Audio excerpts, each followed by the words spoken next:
Yeah, we'll say, there you go. Yeah, just Hello, to give everyone hello a, everyone, and welcome to another Expats Portugal webinar in association with Holborn, our friends at Holborn Assets. My name is Astrid from Expats Portugal. If you are familiar with our webinars, hello to everybody. Today we are going to be discussing the new options for the Golden Visa. Many of us thought that the Golden Visa opportunity was over, but it's not. So hopefully we'll be able to bring you some exciting news tonight. On what it is all about now and who qualified. So to introduce you to our host for the evening, it's Jason Swan. So over to you, Jason. thanks, Astrid. Thanks for the introduction. Still got a few numbers logging in, so we'll take our time just for a couple of minutes just to give everyone a chance to settle and maybe make a brew. But yeah, thanks for having me. I've got loads to bring everyone up to speed on, and you're very right. I've had a lot of questions this year. A lot of surprise that the program is still open on the back of a number of announcements back in December about, of course, the program coming to an end. But yeah, the program is well and truly open. We've not seen any slowdown in applications under the new rules this year, which is great. So yeah, I mean, we've started to settle now on the numbers. So as far as what we're going to cover this evening, I've sent an email to everyone earlier today just to introduce myself and more about me shortly. But we're going to cover as much as I can. I'm hoping to kind of bring everyone up to speed all at the same time because I'm seeing a lot of similar questions coming in during my appointments at the moment. So yeah, hopefully I can give you everything that you need to know about the Portugal Golden Visa. In particular, I'll have a look at the new investment criteria for 2024 and just kind of clarify any confusion as to how you can qualify for the program this year. Most recent talking point, of course, the end of the NHR program as well, and the kind of big tax incentives for new residents coming to an end in December. However, still open, the door is still open somewhat, with a few caveats, which we'll come on to shortly. And the most recent announcement just a couple of weeks back now with the government confirming that the application period will now count towards the 5-year requirement for passport. So that is going to be significantly improving, or should I say reducing the time it takes now to get the Portuguese passport. So I'll go into these on some detail. I'll also cover some of the basics of the program to kind of bring everyone up to speed that maybe just setting out on the beginning of their journey to Portugal, but maybe not too familiar with what it's all about at this stage. But hopefully, by the time we finish, you'll have a good understanding of if it's something that you want to get involved with. And there will be a live Q&A. So at the end, Astrid and Jerry, you're very welcome to fire any questions at me that are in the Q&A box. I do have quite a lot of questions that have been submitted before the webinar as well, which I've got to hand. But yeah, everyone feel free to use the Q&A box that you'll find at the bottom of your screen, and I'll come on to those as we finish. So yeah, hopefully that's okay. Of course, anything else, Jerry and Astrid, you'd like to add as well, feel free to do so, and hopefully I can yeah, offer some good value to your members this evening. Okay, so yeah, I've recognised a few familiar names. Some may be familiar with like I said, the webinars for Expats Portugal. This is the first one, certainly for me, with Expats Portugal this year. I've been working now in collaboration for quite some time, and it's good to see some familiar names as well. But for those that are not maybe logging in for the first time, my name is Jason Swan. I'm one of the senior partners for Holborn Assets, whom are a wealth management practice. By day, I am a financial planner. I live in the Algarve, down in the south of Portugal, where I've been now for the past 2 years. And previous to Portugal, over in Malaga, in Spain, for 5 years beforehand. But yeah, my job is mainly to help clients manage their financial affairs, plan for the retirement, and get up to terms with the local tax rules as they move to become Portuguese tax residents. However, around about 6 years back, Holborn Assets launched Holborn Pass, which is a service dedicated to help our clients achieve residency and citizenship by way of investment. And because being based in Portugal, I tend to be the go-to person for pretty much everything Portugal these days. To be fair, any questions around money, taxes, visas, general holiday tips of where to head to, can answer most questions. So don't be shy in the Q&A. I will do my best to get through everyone's questions this evening. So, a brief introduction to Holborn Pass. So the Portugal program is one of many different residency and citizenship programs that we offer. The Portuguese program is by far the most popular. Portugal is very much seen as the gateway to Europe for a number of reasons, but the main one being that it is one of only 2 countries in Europe that you can actually get a visa and a passport through without physically having to move to the country. And there is also a good choice of investment selections as well as to how to qualify for that visa and passport. But if anyone does have questions around other routes to Europe or other visa or citizenship programs outside of the EU, happy to field those questions on a one-to-one basis, and certainly have a chance to email me with any queries. I can always send across any reading material. But for this evening, of course, we should focus on Portugal. So what is the Portugal Golden Visa first off? So some of you may already have a pretty good understanding, but in short, the Golden Visa program is a 2-year VIP pass to live and work and sunbathe or retire or study, however you like, in Portugal without any restrictions. And you can renew that permission every 2 years for as long as you like. However, after a period of 5 years, you can apply for permanent residency in Portugal and the Portuguese passport. Once you have the passport, that allows you to live in any of the European countries. It's kind of like getting 27 passports all at the same time, and you can then live, like I say, in any of those countries without any restrictions at all. The program, it has been an incredibly popular program. It was introduced back in 2012. There's now been over 11,000 applications plan. My company has done now over 10% of the world's golden visa applications since the program was launched, and we have a 100% success rate of those applications throughout. And as I mentioned before, it is attainable without having to physically move to Portugal. So the majority of my clients are generally looking at this as maybe a plan B for the future, often kind of a retirement destination. Quite often kind of access for children to be able to study in Europe comes up quite a lot as well. Recently, I'm hearing a lot more for political reasons. People are considering moving over to Portugal, and not as far as good political situations in Portugal, more to kind of get away from bad political situations elsewhere. But there's going to be many reasons, and it allows the whole family to have permission to live in Portugal, like I say, then anywhere in Europe after that time. So you get access to all the benefits of being a Portuguese citizen.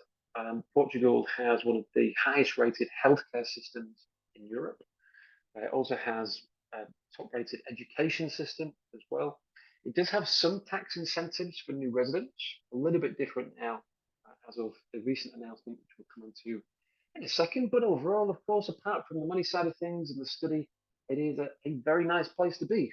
Probably don't need to talk you into the benefits of Portugal if you're watching this evening, but whether or not you end up in the Algarve with me, where it's typically a little warmer, the beaches, although I'm a little bit biased, are a little nicer.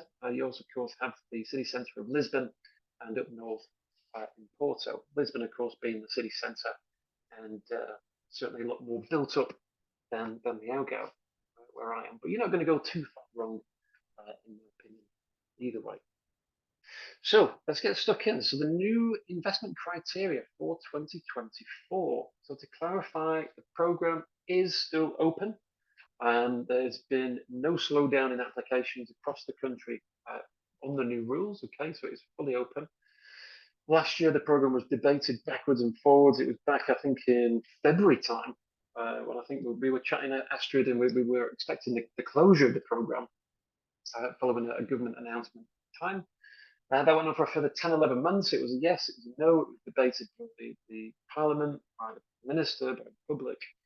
And in the end, the final result was the programme is to remain open. And there was only really one change. And that change was the fact that investment into any kind of real estate by itself will no longer qualify for a visa. Now, you can still buy property. You can still buy whatever you like. It's just that property itself doesn't qualify now for the visa, and you must go into applicable route of one of the following four options. Now, currently about 95% of applications now are flowing through the first option here, which is to invest into a venture capital or private equity fund. And you can do that from 500,000 euros. And the caveat of that is for the fund to qualify, it must meet two criteria. First one is that the fund is regulated in Portugal. And the second being that the fund must invest at least 60% of its assets into Portuguese securities. Now, there's around about 10 to 15 funds across the country that meet that criteria, all of which vary in nature, risk, terms, and so forth. Now, as a route to the visa, venture capital accounts for the vast majority of applications. Now, you can also make a donation to the Portuguese government.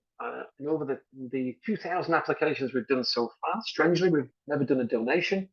I don't know why that may be, but it tends not to be the preferred route, but you can do that. You can donate 250 and effectively buy the visa, for like a better phrase.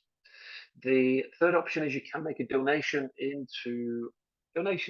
investment into the technological research of Portugal from 500,000, or for those that are looking to set up a business in Portugal, you can either set up a new company with 500,000 euros with a staff force of 5 members of staff, or you can take on 10 members of staff for a minimum number of time. That option generally isn't something that you would do as a route simply to get the visa, but of course, if you do have business activities in the country, then that may be an added bonus for the visa. But those are the four. That is everything. There is no other way you can qualify for the visa. Hopefully that's nice and clear. Again, any questions on that, please do drop them in the Q&A. We'll come back to them shortly. So a quick update on NHR. Now, the NHR program was one of the reasons that accounted for such high immigration numbers to Portugal, and it was an incentive for new residents to have a very low rate of tax on their overseas income, and in some cases to pay no tax at all for the first 10 years that we live in Portugal. And it did actually come to a close back in December. Again, it was another topic heavily debated. In my personal opinion, not one in the favour of Portugal to close. However, I unfortunately don't make the decisions for the government, and the programme did come to a finish later in 2023. Now, for those that did start their venture to Portugal last year, the window is still slightly open, where you have until the end of 2024 to be able to apply for NHR. But to be able to do that, we must evidence that you started the transition of moving to Portugal before the end of 2023. So other than that, there will be some new tax incentives to follow, which have not been confirmed just yet, but we expect some tax reductions for working professionals that work in an industry that is deemed to be to the benefit of Portugal. But it is a bit of a shame to lose the NHR. And now it's kind of put an ever more focus on the importance of planning your income, whether it would come from savings, investments, or pensions. And you can often use certain tools in Portugal that can still generate a 60% reduction in the tax that you pay on that income. That's, again, my kind of wealth management hat, which isn't on tonight. But if you have any questions around financial planning for Portugal, again, please do get in touch. We can talk you through that. But that's where NHR lies at the moment. As of last week, or a couple of weeks back, as I alluded to earlier, the government did give some good news, which is very rare these days. We had some good news that the application process, which typically takes 12 to 18 months, will now count towards the 5-year qualifying period for your passport. So instead of having to wait 12 to 18 months plus an additional 5 years to get the passport, we now know that we're going to have a maximum of 5 years to get those issued. So that is a big plus. And again, yeah, any questions on that, please ask. But that will be music to a lot of people's ears, especially those that are already waiting for the visa, now knowing, of course, it's not going to delay the time that it takes to get the passport. Okay, so back to some basics. So as far as who can qualify for the Golden Visa, there are 4 rules. First of all, you must not already have an European passport. Of course, if you already had a European passport, you wouldn't need it anyway. But it is important that you're not already an EU citizen.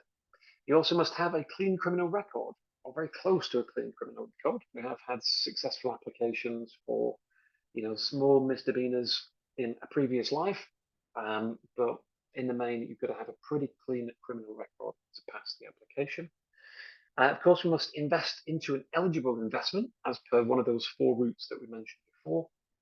And the minimum stay requirement for Portugal is only 14 days in every 2-year period. And again, as I mentioned before, Portugal is only one of 2 countries that allows you the visa with not having to physically live here full time. So as long as you stay 14 days in every 2-year period, that is fine. Whether it be a family holiday or any excuse you need to get to Portugal for those 14 days, that's all you need to do after the 5 years. We can apply for your passport. Just on that note, if you're interested in the other route to Europe, it can also be done through the Maltese Golden Visa. The Malta Golden Visa we can actually have passports issued within 18 months. So it's much faster than Portugal. There is also no minimum stay requirement, but it does require a significantly higher investment in excess of €1 million. So again, if that is something of interest, please do ask, and I'll be happy to send over material on that. But for now, the Portugal visa doesn't have any other requirements. There's no age restrictions. There's no minimum income requirements. There's no education or expertise. It's just those 4 points. The criteria is very clear. Unlike kind of the reverse route of going into other countries, it's not a case of hoping you get a nice person on the day of the visa application. As long as we meet the criteria, we can assure you that the application will be successful. And of course, so will the citizenship application down the line. Again, I hope that's nice and clear. Any questions on those, drop them in and we'll come back to them shortly. Okay, so family members. So the way the Golden Visa works is you have one main applicant, and that person can add as many family members as they like, as long as they fall into one of the following categories. Now, you can include your spouse, whether married or unmarried is fine, as long as you live together. You can include children up to the age of 21. Also older if they're still in education, but generally 21. And you can also include parents, should you wish, above the age of 65 without any evidence required of dependency. If your parents are younger than 65, they may still be able to be added. However, we do need to prove dependency below that age. But in the main, you want to try and get as many people as you can on that application. I did one a couple of weeks back with 13 people on the same application. We had step parents and step kids and everyone was on there, and it's good fun actually. But yeah, get as many family members on as you like, as long as they fall into the category there. Now, the process from start to finish, a bit of a busy slide, but just as a general overview, and then we're going to come on to some questions in a moment. So the process is all managed by Holborn. Okay, myself and my team facilitates the whole process, and we hold your hand right up until you receive the passports in 5 years' time. But the first step is to help guide you as to what to invest into, answer the questions that you have, and make any introductions to the necessary investment routes you prefer. But once you've found that investment option, we will go away and then begin the process of applying for your Portuguese tax numbers. Okay, can't do a great deal in Portugal without those. And as soon as we have the tax numbers, we'll then proceed to set up your bank account in Portugal as well. Once the bank account's open, the acting law firm, once they've completed their due diligence and you have reviewed the contract pack, you will transfer the funds for the investment to your new Portuguese bank account. And then from that point, you will invest then into the chosen investment fund, or the donation, or the establishment of a business. Okay. And once that's been completed, we have ownership evidence of that investment. We can then submit the application online to AIMA. And then we'll have around about 6 months after that time, there will be then an appointment with AIMA to do the biometrics appointment, which is the only time at which you need to physically travel to Portugal. Everything up until that point and afterwards can be done remotely. But yeah, we can't unfortunately do the fingerprints for you, so you'll have to fly in You'll meet with a representative on the day, and then we'll talk you through the appointment with AIMA. Around about 6 months after that, then we will expect to receive a card, which looks a little bit like this one here at the bottom. So again, we'll facilitate that all for you. We are very proactive. We generally keep you up to date just as we hit those key stages. We'll let you know what documents are required in preparation for the submission of the visa. And yeah, we will liaise with all the different moving parts for you to try and make it as quick and as stress-free. Once the visa is issued, okay, it will last for 2 years. As we mentioned before, we can then renew that visa every 2 years for as long as we like. However, after we've held it for 5 years, we will apply for your permanent residency in Portugal, along with, of course, citizenship, which will be the issuance of your passports. And those can be done on the basis that you have also learnt an A2 level of Portuguese, okay, which is a relatively straightforward level, but it's around about age 16 as a written and spoken Portuguese exam, which can be done at any local test centre. And you have, of course, maintained a clean record. So as long as you've done those, you'll then have access to one of the best passports in the world, giving you visa-free travel to over 180 countries worldwide, and allowing you to live in any of the 27 European states. So that's about it. That's the overview. As a quick recap, it takes us around about 2 to 4 weeks from when we've found the investment choice to submit the application. We'll have the setup of the tax numbers and bank account. It'll take them around 12 months to have the biometrics appointment, receive visa. We do the first renewal after year 2, second renewal after year 4, after year 5. So we can expect the passports. Piece of cake. I hope that's okay so far. I'm not going too fast. Of course, we're going to come to a Q&A. So yeah, that's what we do. That's what we do. So just before we open up to a Q&A, so as I mentioned before, we will certainly help guide you to the available investment options out there in Portugal. And what these are kind of out. This is kind of our shopping list, if you like, when we're looking for suitable investments, and certainly something everyone should take under consideration when doing their own research. But first and foremost, of course, is to be aware of what security is in place for that capital.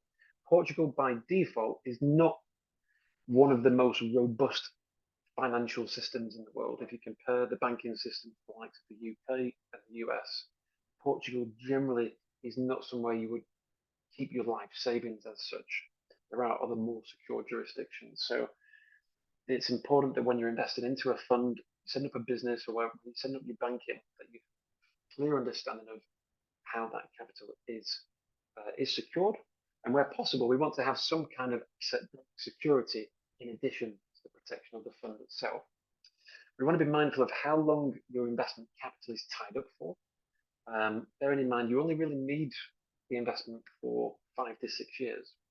There are many investment funds that will tie the capital up for as long as 14 years, which generally you don't want to do and be invested in a fund with so many restrictions with the visa. So we want minimum time period.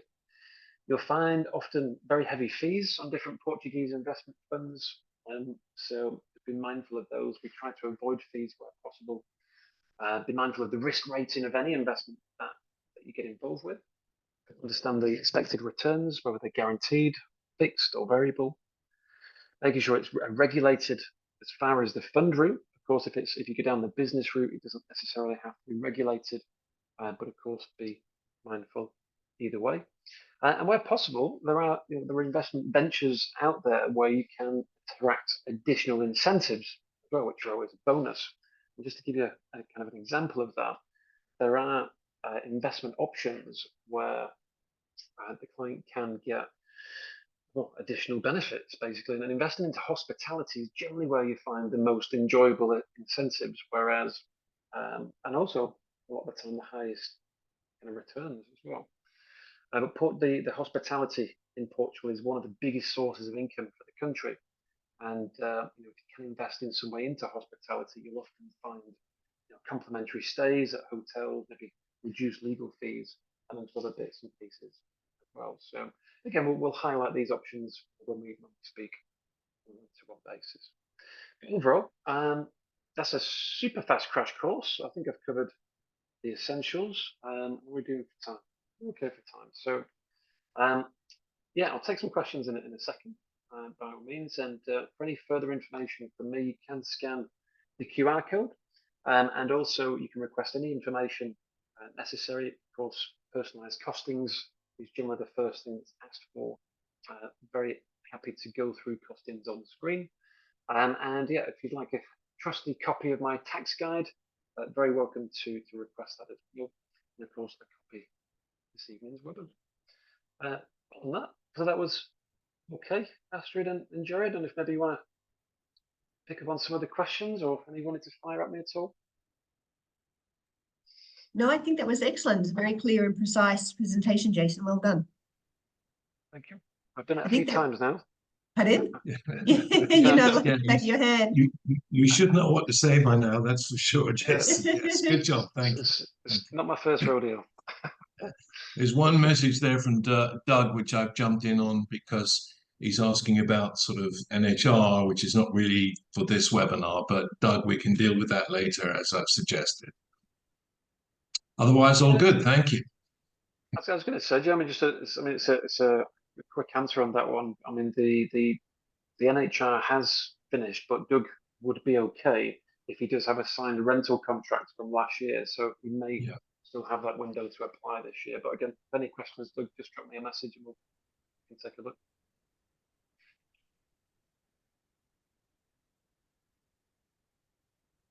So yeah, do you want me to run through the others, Jerry, on there in the Q&A? Sorry, what else have we got? Let me just get to it. There's a question here from Jeff about whether the submission of the Golden Visa application on the October 1st last year count as the beginning of a residence transition for the NHR test. Yeah. Hi there, Jeff. It does indeed. Yes, the application for the Golden Visa is clear evidence that you have started your journey to Portugal in 2023. Therefore, yes, you will have until the 31st of December 2024 to submit your application for NHR. No problem. Right. And he then goes on to ask, what's your average application period you are seeing with your clients? At the moment, between 12 to 18 months to receive the visa. However, AIMA has now taken over from CEF, and we're now seeing the online system and AIMA working applications a lot more effectively and a lot faster. So we're hoping that kind of 18 months will come closer to 12 months in the near future. So it's looking, but at the moment, like I say, 12 to 18 months, but we expect that to come closer to 12 months moving forward. Great, great. And Kevin's got a question here that on the slide timescale, do you think the clock will start ticking? When on this slide timescale? So on this, I assume it will be at this point. So the part at which the clock will start ticking, Kevin, will be at the submission stage.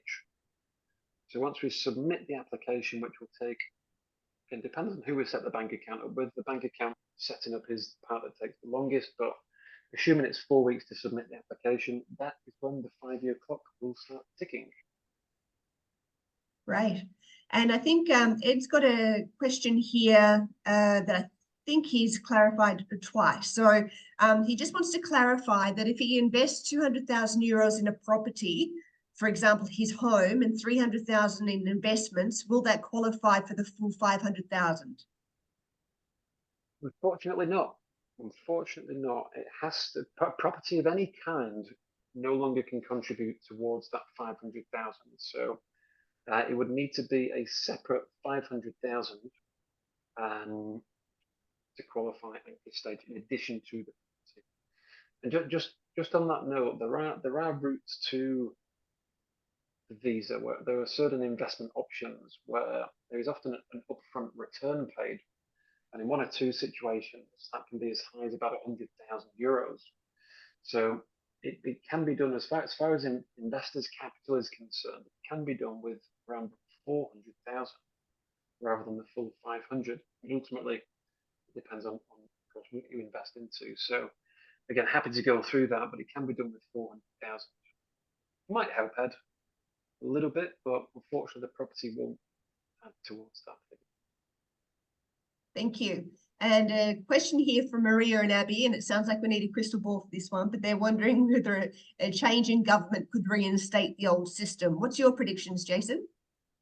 It's very possible. And the current government is quite a big part in the changes that we've seen this year. The current government thought it best that the removal of the programme, the removal of property ultimately, would curb the rapid increment in house prices, and also had a big part to play in the removal of the NHR programme. So with the new government, which opposed some of those, they may well make some changes, which would be great. It'd be great to see property come back into the mix, although there's no talk of that at the moment. So it would only be a guess at this point, but it's possible.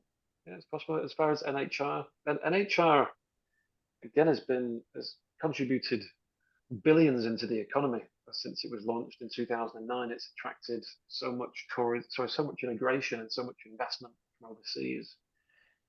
Again, I don't really know the mentality behind the removal of that program, and again, it was hugely debated. So nobody does. We may see this come back as well. Well, yeah, no, I don't think they do. In the dream team, I think it's a common opinion, isn't it? But yeah, it's the government works in mysterious ways. We have a new one. Who knows? There might be Sure. more good news, and more good news to follow. Great, and I have a question here from Maria and Abby is also about the cost of your service, and this might be the great opportunity for us to mention the wonderful discount that you are offering Expats Portugal premium members of a €500 discount of legal fees, correct? Yes, Correct. yes. So if you are an Expats Portugal premium member and you do choose to engage in Holburn's services, just contact us and we'll get you the €500 discount off those fees. So they're asking what's the cost of your service? How do you price things? Yeah, of course. Well, we don't actually charge a fee. However, there are fees for the investor, and the fees are broken down into two sections. First are the government fees, which are standard costs, and then you have your legal fees, which ultimately depends on what you invest into and which law firm that you use, and also how many family members are included on the application. Yes, as Astrid alluded to, Holborn will actually discount that legal fee. We'll actually contribute €500 for your members, Astrid. And as far as what legal fees are, best thing to do, Marie and Abby, if we speak one day next week, I'll give you, if I can understand a little bit about which investment route you want to go down, how many family members that you'd like to include, I can actually bring up on the screen exactly what the government fees would be, and roughly what the legal fees would be. Great. We have another question from Kevin, was stating that he started in 2022 with SEF under the old system and have invested in a hotel, but they still do not have residence visas. Do you think the clock is now ticking, and when do you need to start the 14 days/2 years? Yep. Okay. So let me just make sure I understand the question. So you've invested in the hotel, fine, it's okay. We don't have the resident card, so I assume, Kevin, you'll be in the, like I said, the application period. So if you submitted the application 2022 and you don't have your resident visa, the good news is that the clock will already be ticking for you. Particularly good news for those that have already applied, because now you don't have to wait 5 years from when that's issued. You're actually going to get, however long it takes to get that visa, that will then be discounted 5-year requirement for the passport. So bad news that you've not got your visa, but good news that you're going to get your passport just. Excellent. We have an anonymous question from what sort of return should they expect from a €500,000 investment? Well, again, it depends on the investment route. Of course, there's different investment funds that you can choose from. If you go down the fund route, ultimately the returns from any investment fund are driven by the fund's type for investment risk. So, and also things like, whether or not you want to go into the stock market, whether or not you want capital or private equity, whether it's a high risk, medium risk, low risk fund, and so on. And the returns vary depending on the funds. So again, what we'll do is we can make some introductions to different fund managers based on. So it'd be best to contact you for to find out all the different options and find out what's right for them, correct? Yeah, definitely. Yeah, just get in contact. We can then talk about again what kind of investments are your preference, whether it's the business route, whether it's the fund route, and yeah, we can make sure you get all the information. And if they mention Expats Portugal, they can get the €500 discount if they proceed with the deal. Great. I think that's it for the questions. If there's any other questions at the last moment that want to come through? Yeah, I think that's it. On that one, super. Well, how exciting! It's still on the Golden Visa. Yeah, we're still going. We're still going. So hopefully more news than bad news to follow. Last year was just a roller coaster ride. We never knew what was going to finish. We thought it was all coming to a crashing, burning end. But here we are. Yeah, busy as ever, which is great. Okay, so we'll have a recording of this up on YouTube, hopefully on Monday, if not Sunday. So if there's anybody that wants to see your presentation again, they can watch it there. Or are you offering a copy of your presentation to Jason? If people contact you, they can get a copy? Yeah, without a doubt. Yeah, if we've got my contact details there on the screen, feel free to send an email. If you'd like to book in for some time to speak on a one-to-one basis, you can simply scan the QR code. All is fine, but let me know if you need a copy of the recording. It's fine. We'll generally have that over the next couple of days, and Astrid, yeah, as you say, it'll be going on YouTube, I think, for viewers as well. Yeah, happy to take any questions. Awesome, excellent presentation. Thank you.